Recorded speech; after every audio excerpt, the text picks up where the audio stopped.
Hey guys, welcome to my Wing It video. I don't even know what this is about. It's just kind of a doctor's appointment today, and I'm going to show you the books that we got from the library. I'm going to show you we stopped, an Amish family had a standout, so we stopped and we got a couple things from there.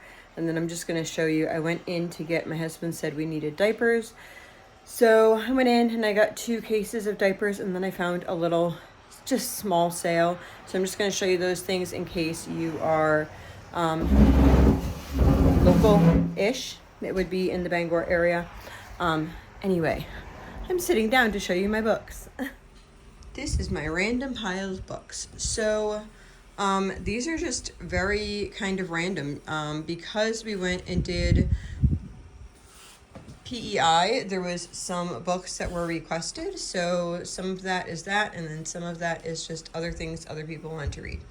So I got this for myself. Looked like a good read. I always love reading all about different homeschool type philosophies, different I actually like reading the way different schools work in different countries and all that type of stuff. So that, A Picture of Freedom. My daughter really likes these. She picked these up, Dear America series. A Picture of Freedom, A Diary of a Clotee Slave Girl. Dear America, I Walk in Dread, The Diary of Deliverance, Trembly Witness to the Salem Witch Trials. Dear America, Light in the Storm, Civil War Diary of Amelia Martin. So, those are the books that they had picked up. She had also picked this up per request for another daughter of ours, Josephina Learns a Lesson. These are basically books, if you've never... Okay, so let me explain Dear America a little bit. Dear America is kind of like based on somebody's story, but it's not exactly how it came. Some of them are like exactly testimonies, diary type things, and then some of them are written they're written like this, like a journal entry. And I find that my children who have dyslexia really do well with this style of reading. So anyway, that is that. They have tons of them. They also have Dear Canada, I believe it is. And then they also have another one that has like queens and that type of stuff. This one here is series from different moments in time of American history. And this is obviously a younger type read here. So this one, I don't know what one this was. I haven't actually read, some of these I read out loud to the kids. Let's see, Josephina. So Josephina is a Hispanic girl whose heart and hopes are as big as the New Mexico sky. So I have not read that one. We have read Felicity together, and we also have read, I don't see it here. We also have read Kaya.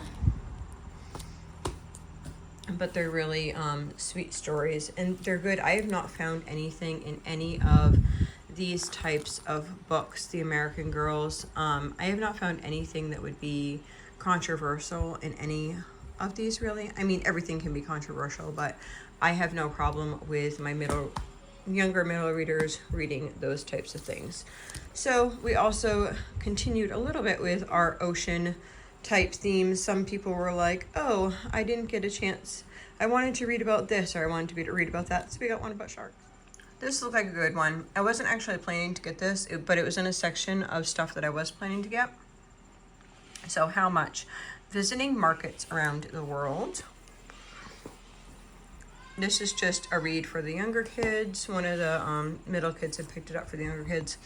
What was asked was some bridge books. And a lot of them were actually missing from the library. Somebody already had them checked out, but we did get a couple bridge books because they want to know what different bridges look like. They wanted to know, since we went over the Confederate Bridge in PEI, they wanted to know all about bridges. So just different types of bridges, and they also wanted to know about like bridge construction. So bridges and tunnels, bridge projects. This looked really cool.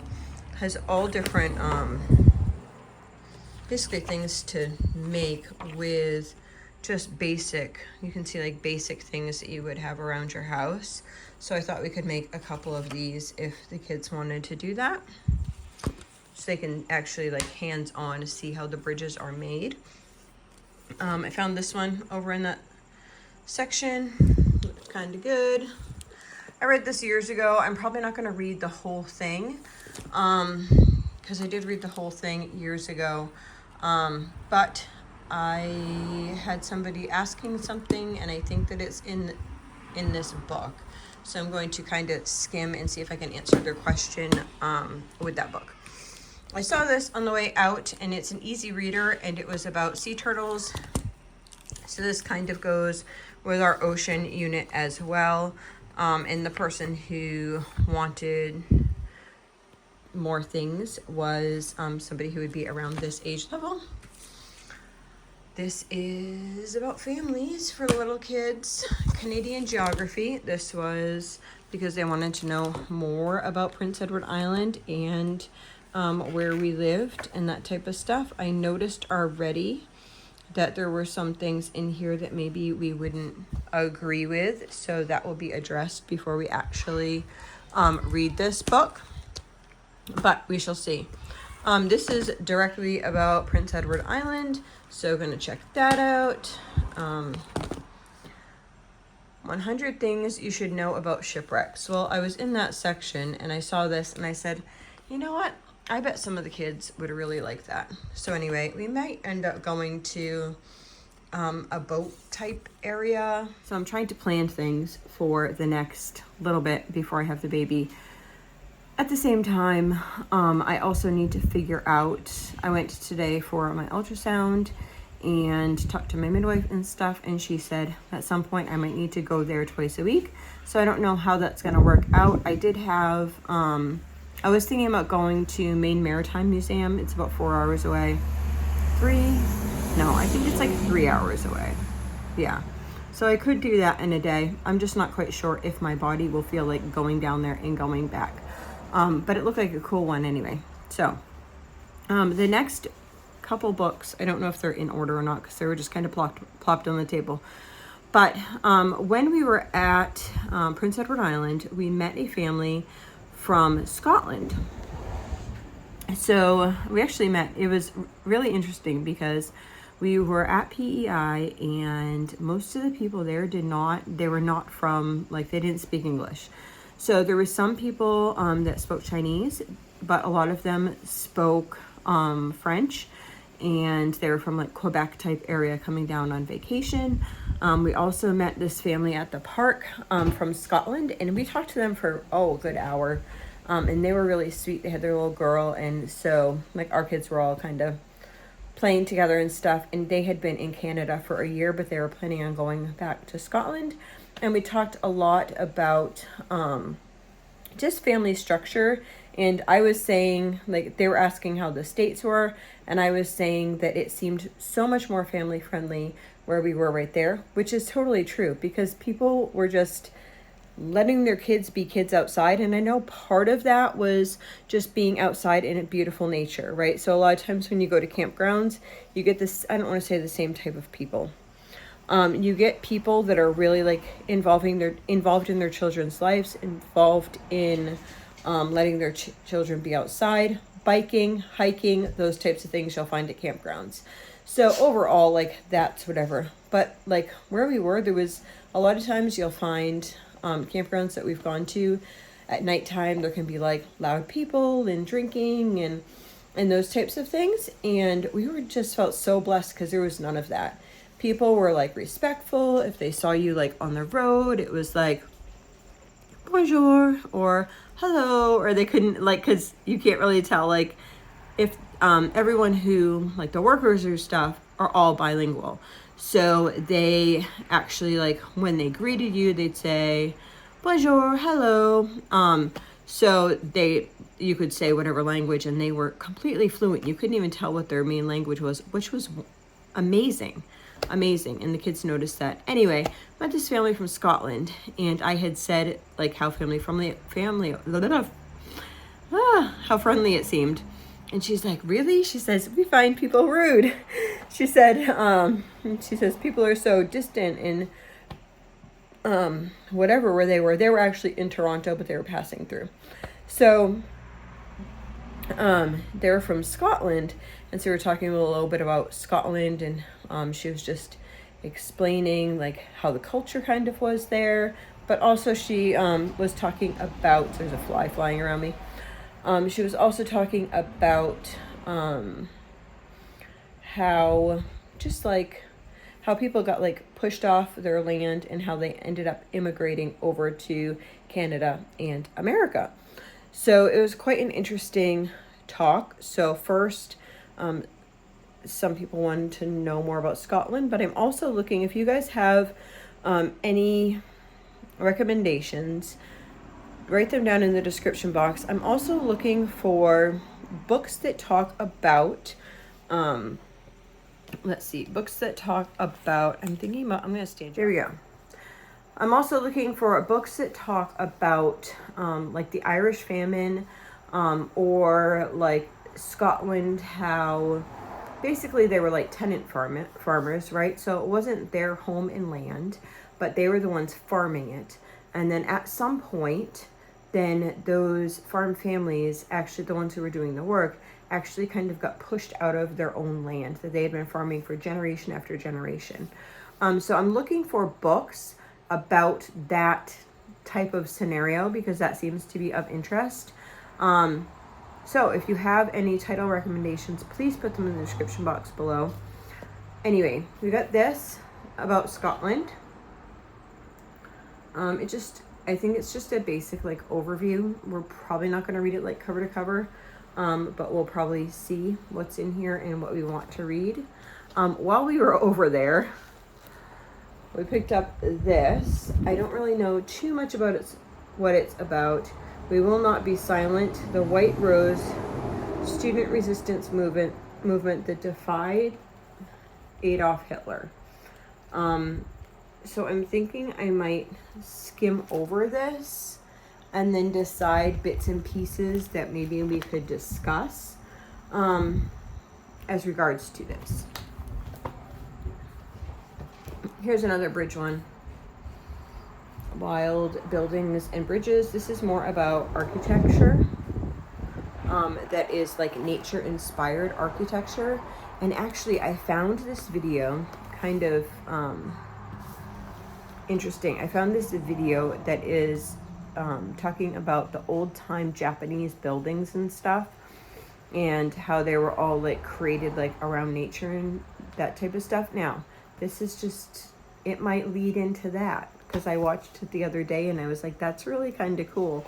I was doing something actually. Okay, I'll tell you this story. So the other day I was coming in from the gardens and I came over to, I have the rocking chairs on the porch. My husband was sitting on the rocking chair, so I went to go like sit on the rocking chair next to my husband, and I sat down and something like, it felt like something like stabbed me in the leg, like bit my butt or something, right? And so I like automatically like put my hand down there. It was like on my thigh. I put my hand down there and I could feel something there. So I like kind of held it like this, like in between my skirt and my hand like this. I'm like, I don't know, but whatever it is like in me. I think I got stung by a bee. Sure enough, I sat on a bee. So I needed to, and the stinger was still in. So I needed to get the stinger out, which the way we do that is with baking soda paste. So I needed to like kind of lay down and put some baking soda paste on my upper thigh in order to do whatever. So I was watching this Japanese program that was talking about some natural architecture and stuff, which was really cool. And I don't know why it was even in my feed on YouTube, but it was a really cool video. It kind of got weird after about half of it because they just went into like way too much detail, and it wasn't talking about architecture anymore. It was talking more about the modern like day type stuff, but the first half of it was really good.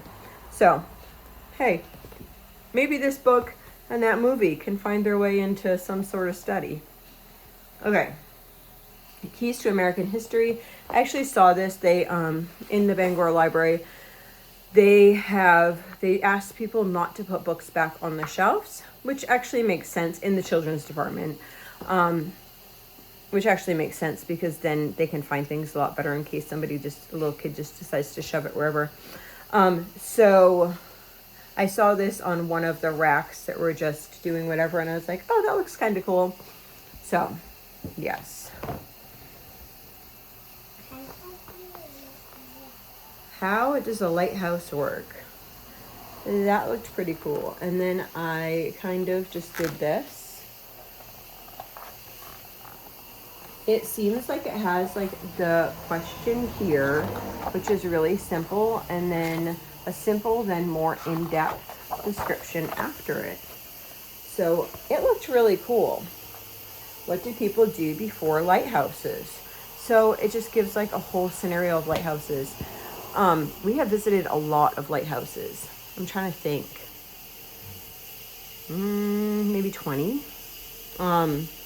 We visited some on the Cape. I have videos of like those lighthouses. We visited Portland Head and some of the lighthouses around the Portland area. We visited West Cooley Lighthouse. The other day when we were in PEI, we visited 2 lighthouses there. So yeah, we like lighthouses. So it'll be interesting just to see like basic, how does lighthouse work? We've talked about things, but like any of the other questions that might come up, thought it was a cool book. This got picked out for one of my younger kids. This was on the free shelf and my daughter picked that out. Actually, Sweet Pea picked this out and Sweet Pea picked out this. These were both on the free shelf. This has like a lift and, I can't lift and flap it. Lift and flap type thing. So she picked out those 2. She picked out this one too. She's over here trying to tell me. I picked out that one. This one, yeah, you picked out this one. And then my other daughter picked out this for some of the younger kids. The 2 little girls who are 2 and 3, they really like animal type books at this point. Anything animals.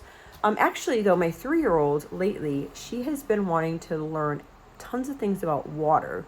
The other day, she's like asking me if we could watch something about like a flood, and then she wanted to watch like more information about a flood, and she was asking like all these questions like, wow. And the things she retains, it's just like, oh my goodness. Anyway, so cool. Okay, this is a good book. We have read this quite a few times. I don't know if we used to own it. Maybe we did.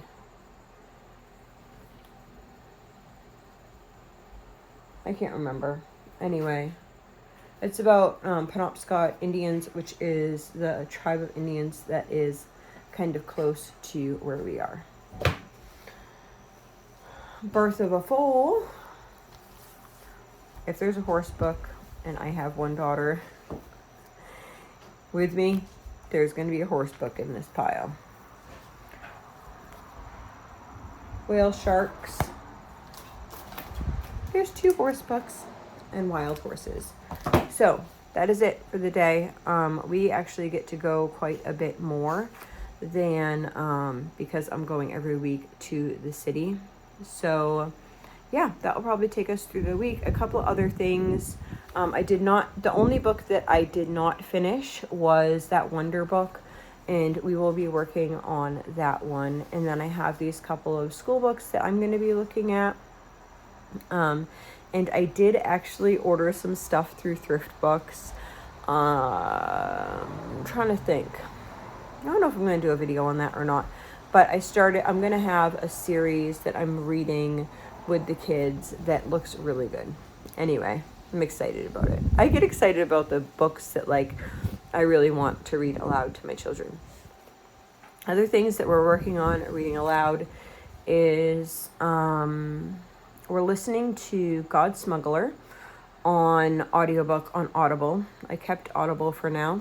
And then what else? We started Railway Children today. So what I try to do, this is kind of hard, like in a big family when you're not always going everywhere together, is when we started listening to God Smuggler, everyone was in the car. And so I want to not, some of the people really got involved in that, so I don't want to not listen to that when everyone's not in the car. So we started Railway Children today, which would be a good like middle type reader, so, or listener or whatever. I enjoy it too, but anyway, so we listened to that, and then we listened to 2 things of real cool history for kids. I'm trying to think what they were about. One was the Jim Elliot story. Do you remember the other one? A girl someone who got shot was like almost like a spy. My daughter said the woman who was a spy. Yes. So I don't know the lady's name. I'm doing well. Real cool history for kids. So the woman, Virginia. Was Yeah, it was. So basically, she planned on going into the army, and her leg got shot in a hunting accident, and so she was an amputee, so she could not go into the army. So she ended up doing like all this work for like spying, pretty much, for different countries over many, many years. So kind of interesting story. So we listened to that this morning. So we listened to those 2 this morning. And then on the way home, then we turned on, actually we listened to a book on CD for a while too, that was called Imagine, and it was like a Noah's Ark type thing, but I wouldn't recommend it, to be honest with you. You'd need to do, or I feel like you need to do some explaining around what they're trying to do. Basically, a boy goes back in time into the time of Noah's Ark, and a lot of it's not exactly scriptural, so I would not recommend it, but we were listening to that after that. Anyway, now you know what not to listen to. I mean, if you're really open, I'm pretty strict with things that we read and do. So yeah. Want to see what I got at farmers market? Well, it's not even farmers market. There's an Amish family that sets up in Brewer a couple days a week, and they were there, and I said, let's stop there.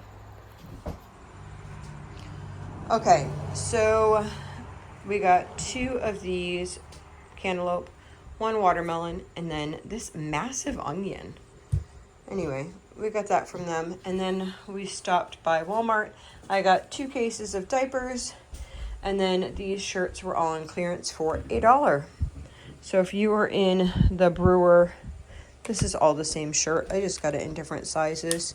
If you are in the Brewer Walmart, you too can buy shirts for $1. So that white, they had a bunch more black ones left. So I got these in different colors, and then another one of those. So those and diapers.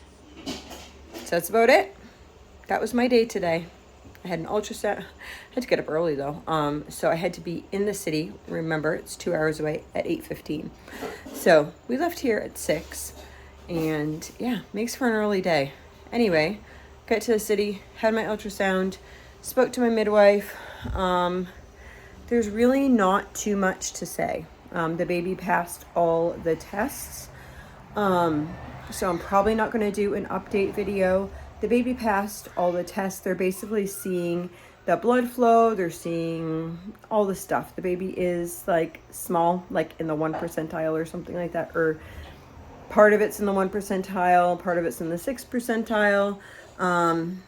Yeah, so we're just watching week by week how things are going there. And then we did this stuff, and now we are home, and it is humid today. Anyway, I hope you all have a blessed and wonderful day.